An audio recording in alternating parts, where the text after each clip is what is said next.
It's your girl Motivation with V, and this is Get Real with V, where we're gonna get real, we're gonna get raw, and we're gonna get down to the truth. And I am your host, Veronica Suazo.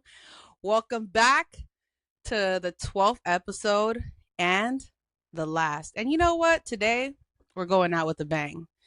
And I also have a very, very special guest. Everyone knows him as Papa Suazo.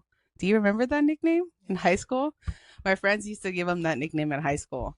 So this is a Father's Day edition. I felt it right in my heart and my soul to have my dad on the podcast so he can share a little bit about his story and what he learned growing up in his early ages, what he's learned from life, maybe some advice he can give to the youngsters out there. I remember my dad always being the provider. He was working 2 jobs to make sure we had a roof over our head. There was just so much admiration that I had for him. And I do feel like not only do I get my work ethic from my mom, but my dad, I remember you would always get not promoted, but you would get like certificates and stuff for like Muni and a city tone. Employee of the month, yeah. So a lot of my work ethic comes from my dad as well. So I'm excited to have him on here today, and also excited to have him on here so he can get his flowers, because I don't feel like I've ever been able to give you your flowers. No. Yeah. So today, guess what, Dad? What? You getting your flowers today.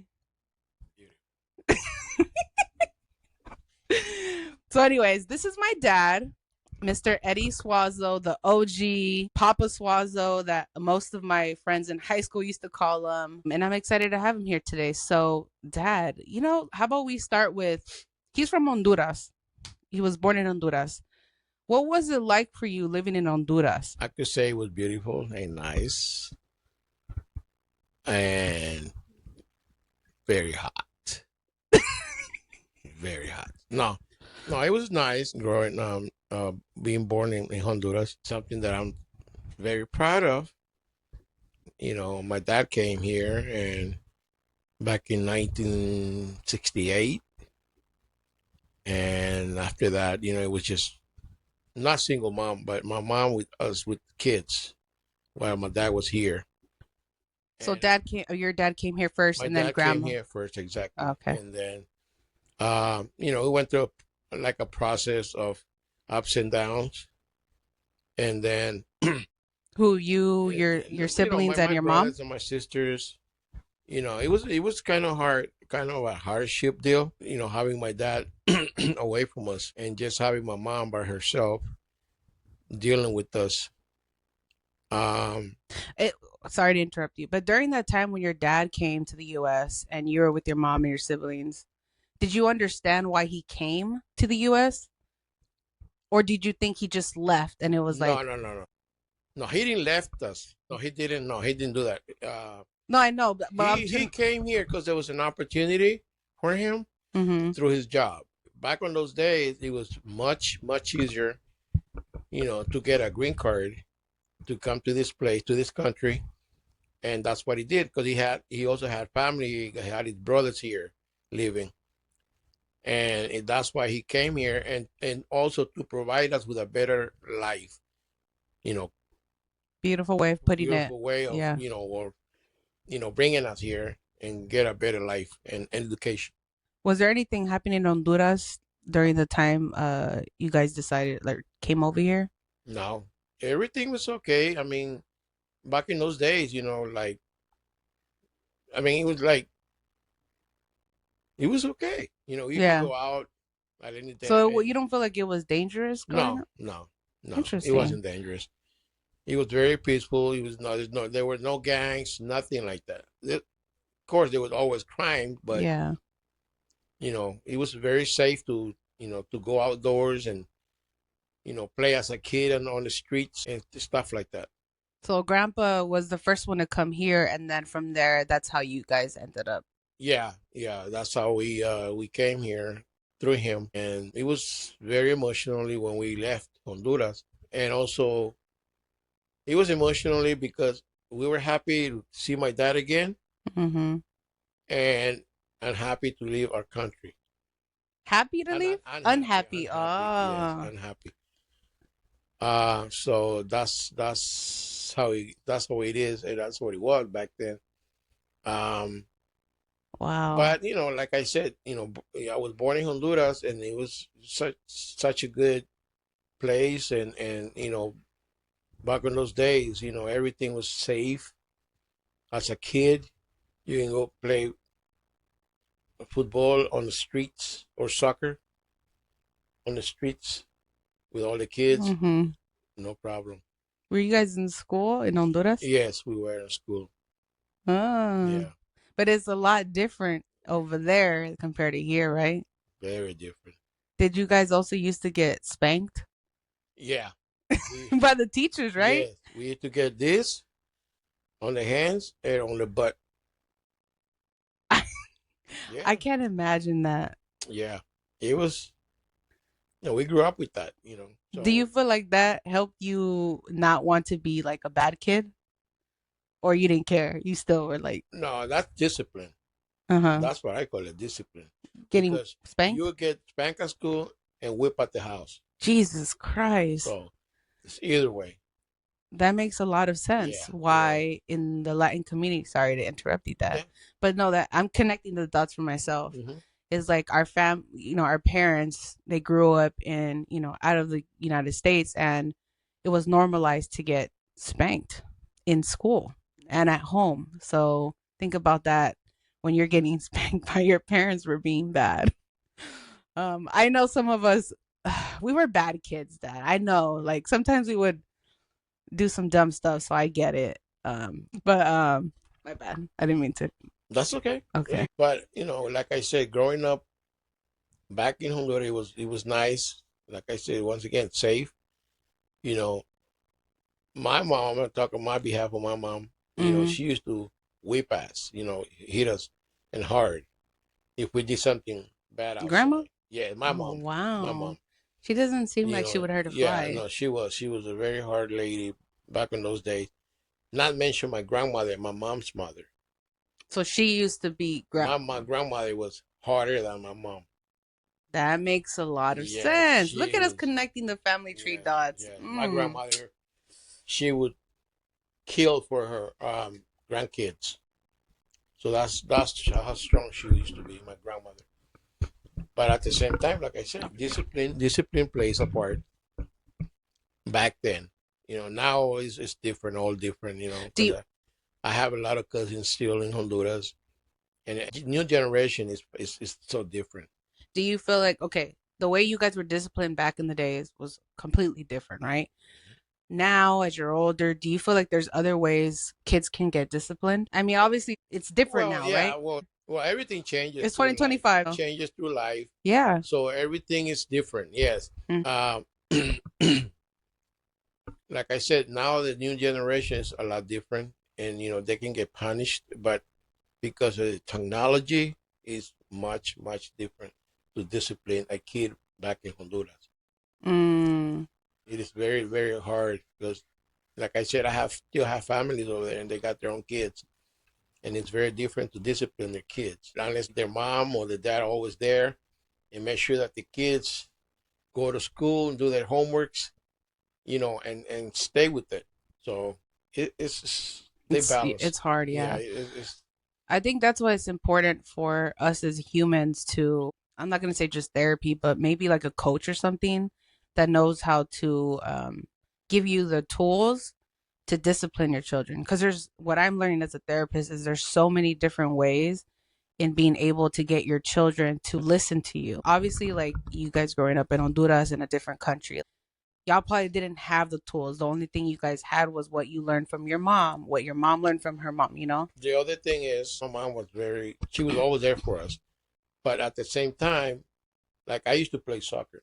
So that kept me busy, That's where you got your discipline. Yeah, that kept me busy, and I play and home and do my homeworks. But when I did something bad out there, my mom used to take care of me, like real hard, whip me. And not just me, the rest of my brothers and sisters. Yeah. But that was back then. So that's interesting because you used to get whipped, right? But when it came to us, you never whipped us. I mean, you were always like, like you were intimidating, but you never whipped us. So what made you not want to Well, continue that? one because here it's against the law to hit a minor. Oh, Okay, so I learned that quick. like you could get in trouble. You can get in Yeah. trouble by hitting your own kids. So for that, I rather like talk to them, or even if I'm mad at them, some kind of ways of letting them know I'm mad at you. So don't do it. Talk to your kids. That's how it is. You always there. You provide. You there. Your kids know you're there. You gotta provide to them, and they know that. And talk to them. Do you feel now, that you're older and you learned a lot? You feel like talking to your children is a lot more important, Yes, being yes, more vulnerable and open? more. Yes, I do. How did you learn that? To If you what? if you're okay with No, I'm sharing, fine. I'm fine. I learned that to my own mistakes that I have done through my I life. appreciate that You there. know, I do, and I mean it. I mean, I went through a lot. That's because I also worked so hard. You remember, I had two jobs. Yeah, I know. I was always providing for you guys, but I was never there like to spend time, real time. Yeah. And plus, remember, I used to drink a Yeah, little, yeah. so We'll talk about that that. yeah. Um, but I grew up, as I was getting older, I was miss my kids, and that's my thing now. I rather talk instead of going crazy. Yeah. Yeah. That's good. And I feel like our relationship is growing because we're talking like this with each other. And we're talking like this on the podcast, right? But since me and my dad reconnected and we're growing our relationship, we have been very honest with each other with our conversations, and it has been amazing, right? Don't you Yeah. feel more connected? And Yeah. we're both owning up to whatever we did wrong and just trying to move forward because we want to be in each other's Yeah. lives. Well, the older I get, I think the little wiser I get, because being mad, or just have some kind of type of attitude, it's not good. It'll affect my health. So that's why I talk to you. Mm-hmm. Whenever we talk, and that's how our relationship can, like you said, can grow more as a family, as a daughter and dad. And that's what everybody should do. That or the parents, they should always stick to your kids, and their kids to their parents. Do you feel like let's say there's a father out there watching this or even a mom, parents, like if they've maybe not been the best, right? Not made the best decision with their kids, do you feel like they should own up to their mistakes? There's never too late. It's never too late to do such a thing. Always be there for your kids, even though you did the wrong move or the wrong decision in the past. But now, getting older and wiser, you can always do better. You know. Wow, look at you. Yes, I like seeing this side of you. of course.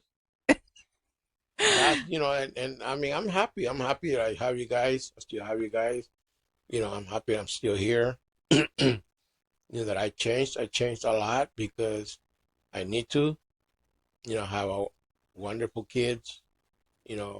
Thanks to Dios that you guys went the right way instead of going the bad way. Thank You know, God. you guys no drugs, and that's beautiful. There's a lot of out there people and kids that are going through a lot. Mm-hmm. Drugs are very bad at a early age. Yeah.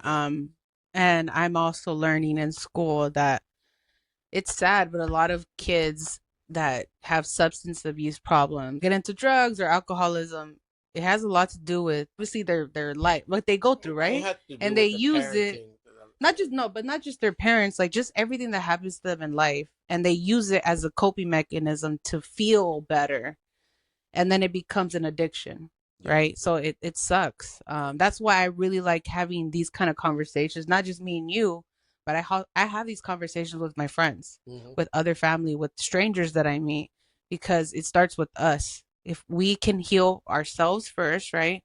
But then have healing conversations with other people and understand and try to help each other grow as people, then that's when all this other stuff will start to eliminate, like people doing drugs. There's a lot that needs to be done, but I think for me is just leading by example, right? I mean, you talked a little bit about the how you used to drink, right? Yeah.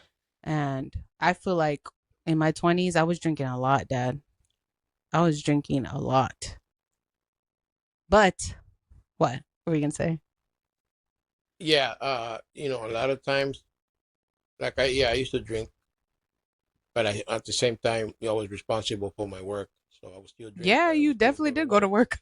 You know, but that's not the case. You gotta show your kids positive stuff, not negative stuff. Like, oh, my dad drinks Friday and Saturdays. That's not good. You know, having a social drink is okay, but having a 12 pack or a 24, that's not okay.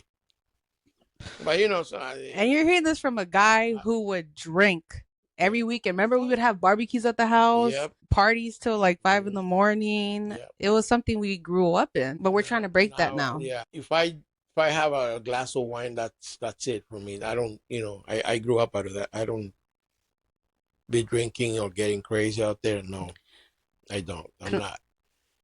And like I said, my kids are good. There's discipline. They know what's good from Right or what's, wrong. yeah. So Let me ask you a yeah. question. When you were drinking in the weekends, do you feel like it was because you were trying to escape your reality? Do you feel like you were just because obviously you were working two jobs, right? You were trying to have a roof over our head.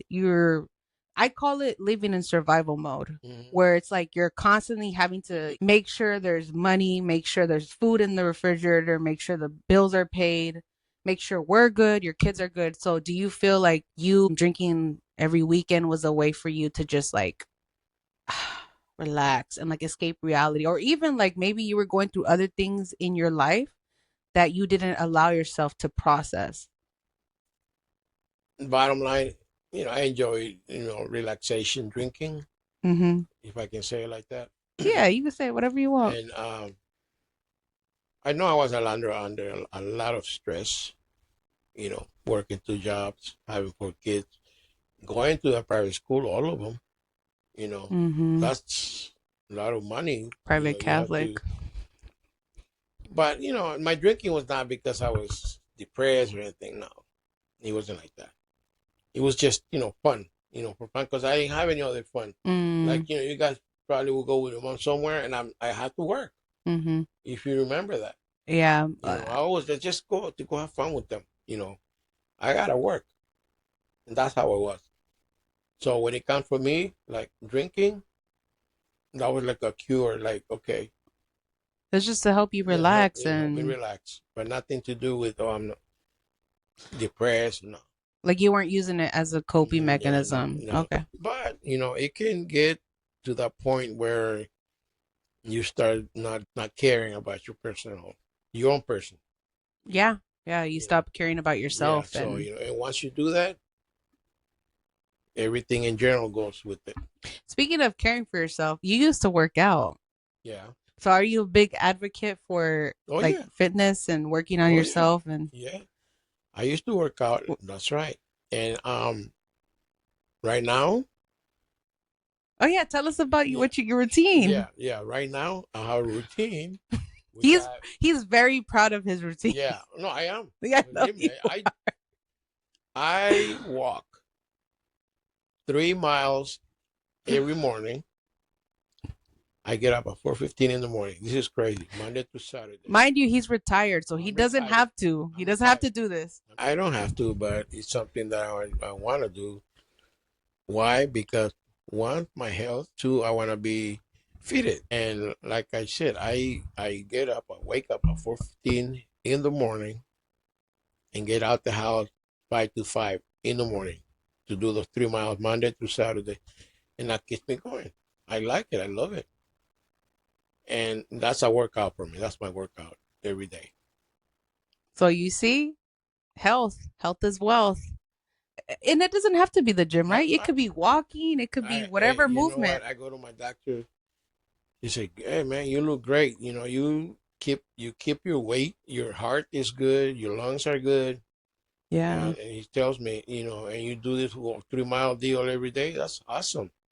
Keep it up. See, I've been doing it for a while, for almost 3 years. For 3 years, I've been doing it.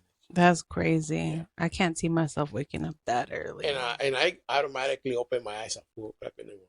Like, you don't need an alarm? I don't need it. I do put my alarm on, but I don't need it. Wow. Okay. Yeah. Once I get up, I'm done. Good to go. It's crazy, what the dangerous is this nowadays, at that time of the morning, but Yeah, you have to be careful. And he lives in the mission, yeah, so you never know. But speaking of the mission, what when you came here, right, to the US, you said you were 14? Yeah. 14, okay. How was it like for you transitioning from Honduras to being in the United States? Do you remember how it was growing up in the mission? And I feel like y'all, you, my Tío, Alan, I feel like y'all was like OGs in the mission. I used to go to school. I was not involved in no gang. Okay. No, So the allegations are wrong. I was never involved in a gang here.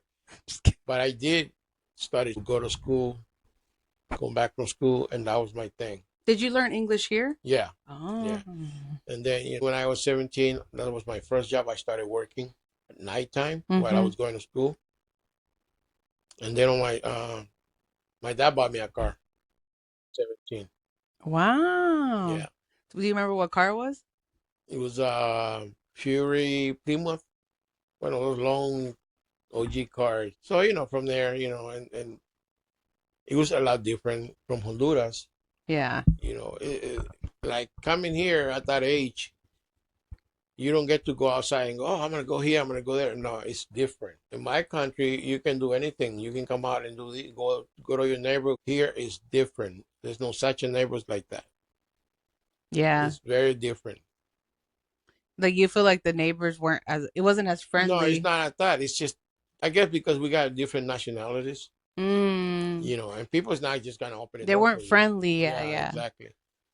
So it's very interesting. How was it for you growing up though in the mission? There was always cholos, lowriders, in the mission, it was like Fridays and Saturdays, the cruising. That's Fridays and Saturdays, you guys would have cruises? Huh? You guys would have cruises? Cruising in the mission? Yes. It was like hello people at nighttime, like hello people, like on both sides of the street on Mission Street, from like 26th all the way to 19th and Mission. Damn. Packed with people. So kind of like what they do now. Sometimes they'll do lowrider shows. I don't know, because lowrider got prohibited after, because it got to the point where police started to get involved. Back then. Because people were probably drinking and just kind of acting scandalous. And there was time to time, stabbing. There's always something. A fight broke up, and it's a lot of people, so yeah. They started getting hard on us back then. Yeah, there was no shooting though. No shooting.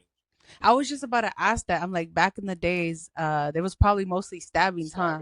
Now guns. Now it's guns. That's crazy. Yes. Yes. That's sad. If we had those guns back those days, we had a lot of people dead. Jeez. Did you ever get stabbed? I did. Tell us about it. Well, don't. Yeah. Tell us about it. Yeah, I think I remember it, man. No, you don't. No, I think I remember. No, but I think you remember. I remember you telling me. Yeah. That's why it's clicking in my head. Yeah, back in 1980, it was like right after my birthday, my 20th birthday. I was working as a security guard, right? It was on a Friday night. And, I had a lowrider. So we had a little car club, me and my friends. You were in a car club? Yeah. Damn, you were cool.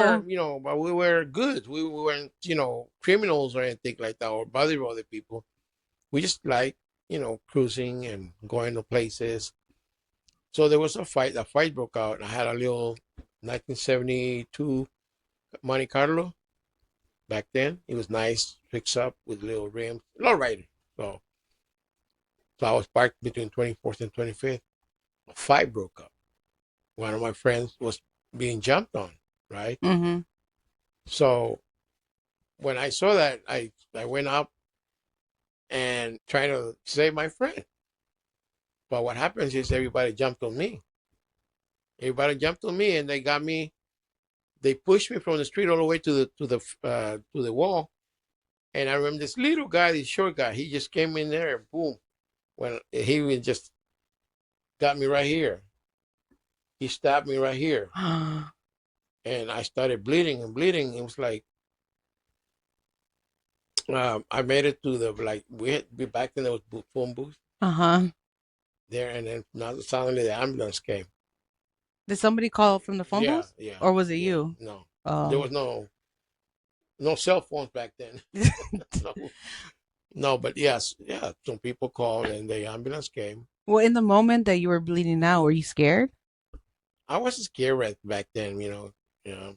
Plus, we always drinking a Yeah. little. So you were kind of intoxicated, so you probably didn't feel too much, Not huh? intoxicated, like intoxicated, Just a little but I turn. could see a lot of blood. So I spent 2 weeks in the hospital Oh my God. because they opened me. They opened my Why they open? because they wanted to see if we punctured At Oregon? where's the pancreas right here or organs, Mm-hmm. but everything was fine. I was just under observation for 2 weeks, Damn. and then when I came out, came out like an old man like this, skinny, with a nice scarf right here.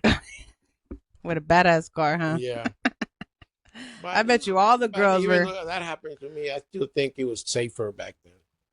Yeah, no, I Yeah. agree. I think back then, I mean, there was a lot of stuff that happened, even with me growing up, in the mission. I seen a lot of stuff that, a lot of gang member activity mostly.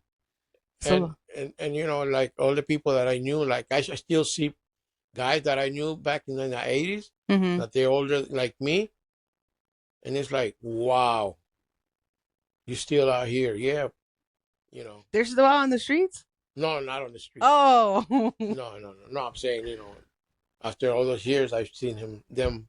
Yeah. Some of them, yes, I have seen like they didn't make it. They like homeless. Yeah. Like when I was driving the bus and I used to have on Mission Street on 24th, Mm-hmm. and my terminal was on 24th because of Mission. I was doing there and the number 67 Borough Heights. And I see this guy always coming to me, man, you have $1. And I said, wait a minute, man, I know you from school. I said, what happened? He's Yeah, he let the bottle get yeah. to him. So it's like unfortunately they went the wrong way. Yeah. So I'm glad that I never gave up. Never gave up. Even though I did what I did, but I never gave up. Yeah. Now that I'm a little older, I'm a little wiser. I agree. I think you are definitely. And I appreciate my kids a lot. I get very happy when I see you guys. Especially the crazy that's over there sitting over there. Ooh, Giselle. That's his favorite, by the way. But that's because they spent a lot of time with you when they were little. Yeah. There's a lot of memories we have with you, Dad. One of the memories that will always stick with me is I remember, and I told you this already, I remember telling my dad, I really want the PlayStation.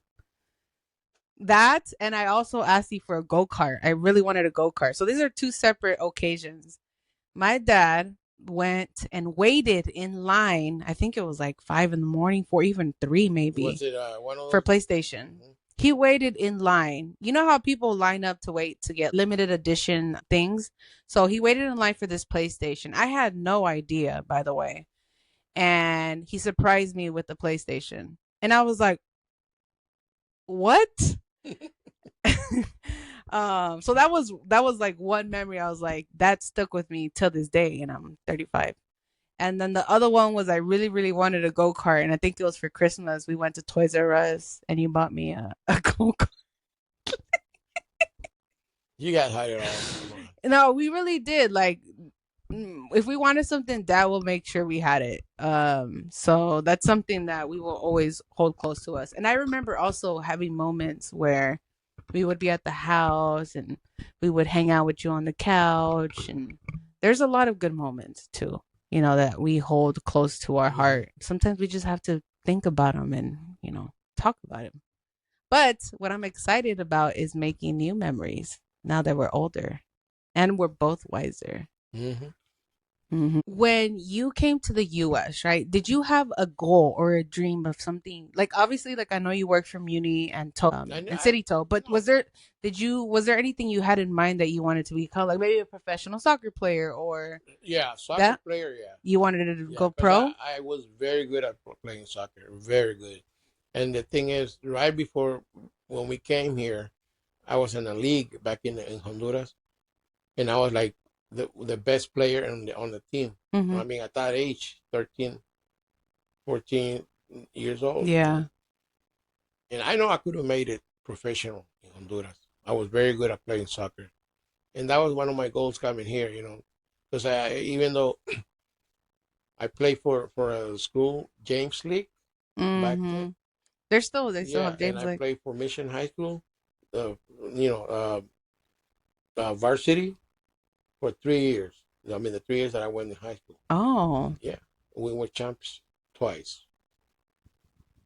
So, that was one of my dreams, to make it professionally, but it didn't happen. So did you hurt yourself or something? Yeah, I did. That's usually how it happens. But not while I was in high school.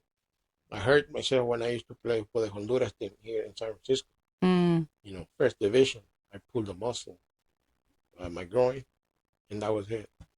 But I was already 28 when it happened. So, but looking back now, right? You're retired. Are you satisfied with how things panned out? The one thing I can tell you is I thought about working for the city, San Francisco, and retiring from there. And that's one thing I wanted to do, and it happened. Okay, so then that was another goal that you had. But that was the goal after. Yeah. Because my real jobs came when I started working in the tow yard, the city tow. Okay, that was a very good job for me. That one taught me a lot, and that one climbed me up. You got promoted. You got promoted, even as a supervisor of all the drivers. You became a supervisor? Yes.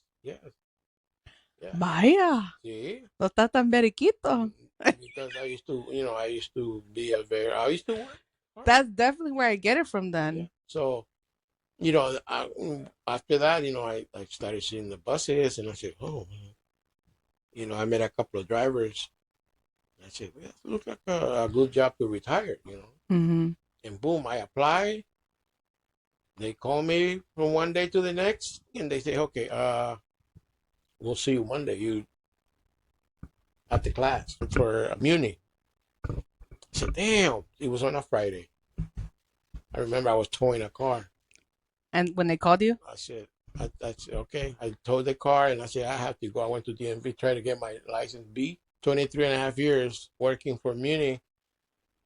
And that was my goal, and I'm so happy that I retired from the city. Good retirement.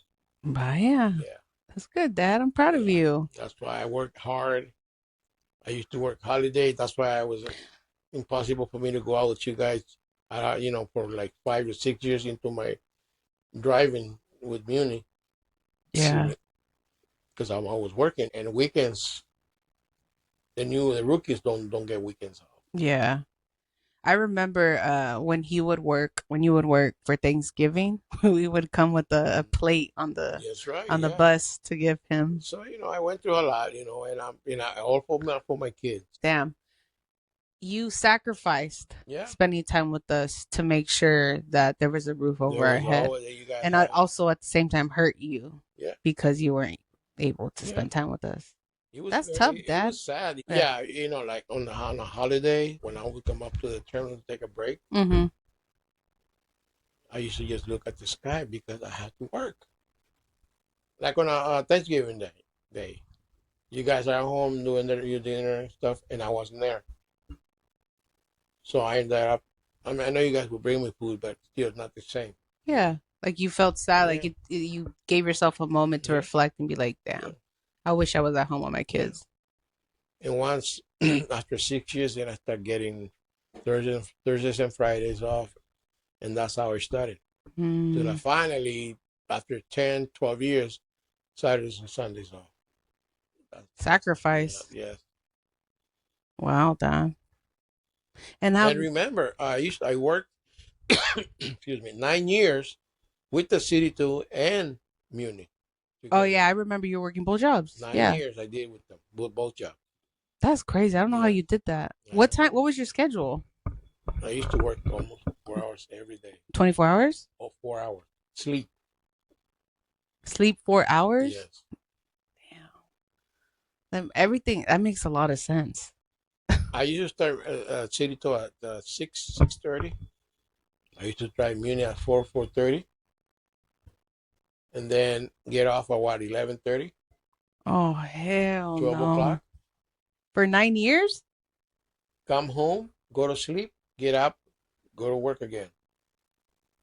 Like And four and a half hours, maybe more 4.5 hours sleep a is day. important too. Yeah, Sleep. If you don't get yeah, enough sleep, that yeah. messes with Well, you. that's what I did.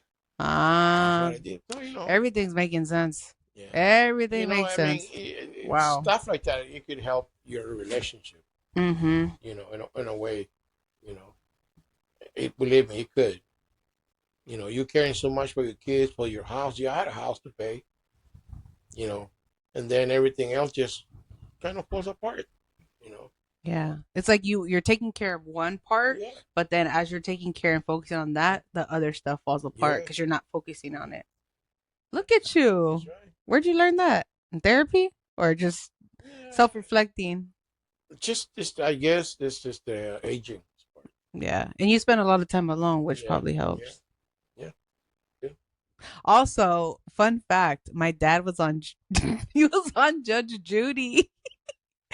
If I'm able to, I will post a small little clip right here cuz it's on YouTube. We found it the other day and I think it's hilarious.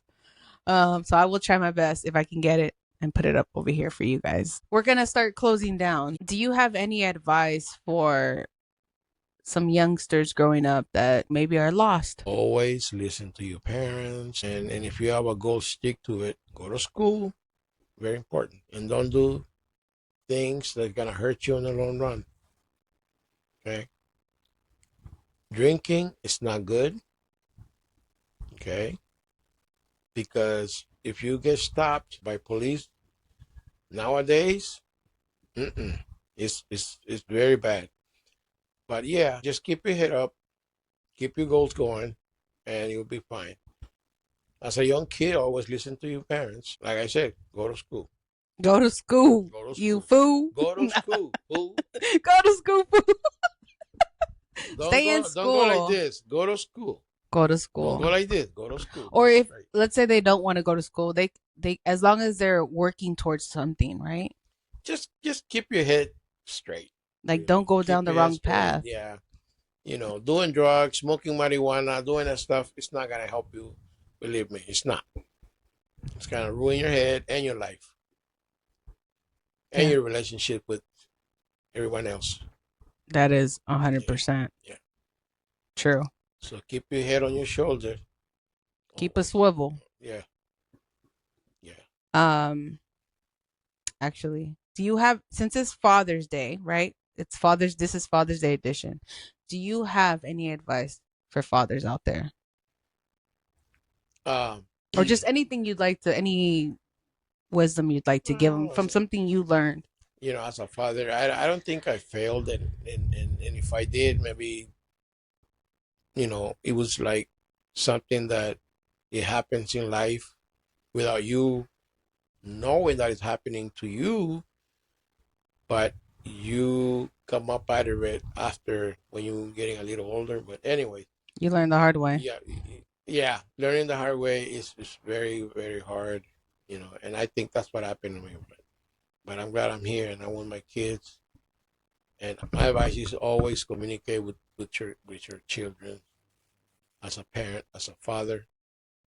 Love your kids, no matter what, no matter what, no matter if they're bad, they're doing something wrong, always try to talk to them, making sense into their heads or putting sense into their heads, and just just being a father. Just be a father, Yeah, like lead by yeah, example, be there yeah, for your children, yeah. support them.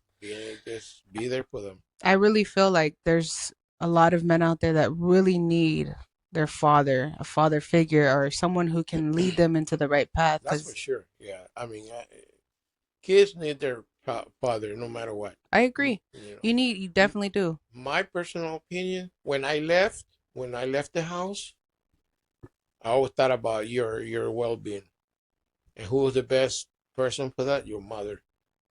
Okay, Mm-hmm. you stay with your mother, and look, you guys went to school, went to state, okay, college. College, I yeah, mean, she took care USF, of you guys, but of yeah. course I was still a provider. But what I'm saying is, as far as taking care of you guys, your mother was the best. So I gotta hand it to her. That's really, Yes, yes, that for makes sure, me emotional. That for makes me sure, yeah, happy. for sure. Thanks for saying that. No, that's for sure. But as a father, I was there as a provider, and I took care of you guys, but I never gave up. And I told you this last time when we went out to eat, because he had told me this already. But he's right, right? My mom was probably the best choice, and we did amazing. But we also needed our father, Yeah. and I just want to point out the importance of having both your parents in your life because they both teach you two different things. Mm-hmm. Yeah. So I missed out on a lot of things, right? But I'm just so grateful of where I'm at in my life right now and the relationship we are building, and I'm just grateful, Dad. I really am. And I'm very grateful how much you have grown as a man and how much you've changed and the way that you're able to talk and be vulnerable and express how you feel And cuz you were never like that. that talking, I've always been like a kind of a quiet person, Yeah. very reserved, if I should say that.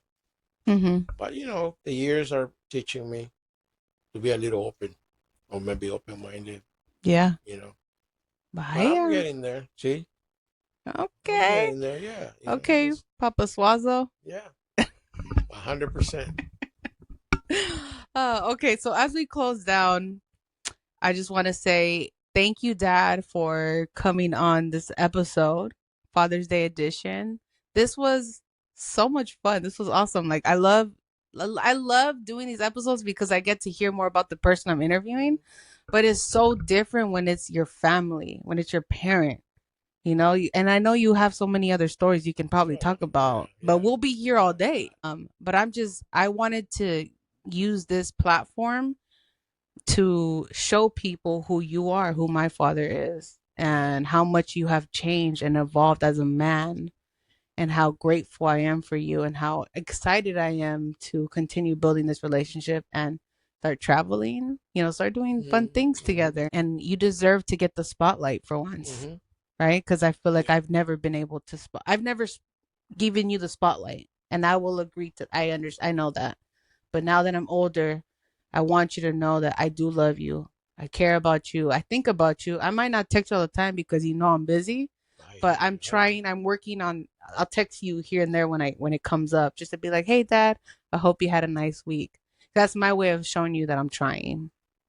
So Yeah, well, thank you, Mija, and I love you too, and I love everybody else, all my kids. And I don't let nobody tell me different about you guys, because that's who I am. My heart belongs to you guys, and anyone comes around me and say it different, I just just be like, say, "Bye, yeah, bye. bye, Felicia." Yeah, No, but that's good. If anyone says anything, I don't it care. doesn't matter. That outside note doesn't matter. It's like, if they tell me, "Well, you have kids that come in there," They don't understand. They don't and get it. you know what? Leave my kids alone. You know, leave my kids alone. They don't Yeah. do nothing to you. That's my thing. Yeah. You know. It's between us. We only understand what we've gone through and why we've responded in the way we have. And everyone's always gonna have opinions. And you know what? I'm okay with that. I'm not mad. I get it. Everyone's always going to have something to say. But what matters is this. Yeah, and also remember, if you don't hear the things from me, what happened in the past or whatever I did, then you won't know. Yeah. And you're still gonna keep, maybe you're gonna keep that feeling towards me because you don't know. Yeah. But if I tell you and I open up to you, then you say, okay, Dad, you're right, and I can say, I'm sorry, Mija, this what happened, blah blah blah. Yeah. And you'll understand now that you're a big woman, and smart, intelligente. Thank you. And that's how it is. I'm home. When I'm at my place, I think about you guys. I say, oh, I should have, I could have. That's what I think. Yeah. That's what I say. And it makes me sad at times, but at the same time, I say, no, it's okay. Everything happens for a reason. That's true, but I definitely feel that's how I put it. Everything happens for a reason. Though I never gave up on you guys. You know what I mean? Yeah. I never gave up on you guys. I was always there. 100%, not 100%, but I always there for you guys. Yeah. And honestly, I wouldn't have it any other way because I feel like everything I went through made me who I am now. Yeah. Yeah. And now I'm able to do stuff like this and talk from a space of like actually living it and be able to share with other people that are going through the same thing. That, hey, we can come on the other side. We can rebuild the relationship. So this is going to impact so many other lives of other family members that are probably going through the same thing and don't know how to talk to each other. So we're a prime example. So it's a beautiful thing, Dad. It really is. So, yeah, you moved on your own, which is good. Like, okay, now my girl grew up. I'm a big girl now. Yeah. Crazy, huh? That is good. And I'm going to be graduating soon. I'm going to get my master's. I'm going to be the first to get my master's. Happy for you and proud. Thank you. Yes. Okay, so we got to close this off. Okay. Anything you want to say before we end? I want to say that I love my kids very much, and I want all them parents to, start by telling their kids how much they love them. Because their kids need that also. Kids need from their parents to say, I love you. And back and forth, So. Yes, I love you. Yeah. And especially now that we're living. Sense, when you tell your dad or your mom, I love you, Dad, or I love you, Mom. And your pops comes and say, hey, I love you, Mija. That keeps your relationship going. Yeah. But if you just, hi, bye, that doesn't work like that. No more. Yeah, it's got to show love. Just do it. Love. And speaking of love, I want to share love and spread love to all the fathers out there, all the men out there that are trying their best to make it happen for their kids. There's so many amazing men out there that are making it happen, that are leading by example. And I just want to make sure that we say that, it's Father's Day's edition. Just like I did a Mother's Day edition, this is for the fathers. So shout out to all the men out there that are trying to break generational trauma, that are working on themselves, that are making sure their children have a roof over their head and nurturing themselves and their relationships. We see you, we hear you, we embrace you. Just know that we see you, we do. And I think when we can start healing within ourselves and showing more love to each other, man and woman, I feel like that's when things can start to change. Shout out to all the men out there. Happy Father's Day. I hope you get cherished today and you get spoiled by your kids. And then one last thing. This is the end of season 1 of Get Real with V. And I just want to say thank you so much for tuning in. Thank you for all the love. Thank you for the comments. Thank you for reposting. This is just the beginning. The next season will be in a studio and you'll be seeing familiar faces, maybe not familiar faces. But season 1 was more of getting to know me as a person and also getting to know those around me and how it has made me who I am. So thank you so much for listening, for caring, for wanting to hear about me and my story and my family's story. It means so much to me. And I'm excited to continue showcasing other people's stories and what they've gone through, and for you to get some free gems out of it. That's what this is all about. I'm all about empowering, uplifting, and motivating others. Thank you. And we hope you have an amazing rest of your day. Love y'all. Adios. Bye.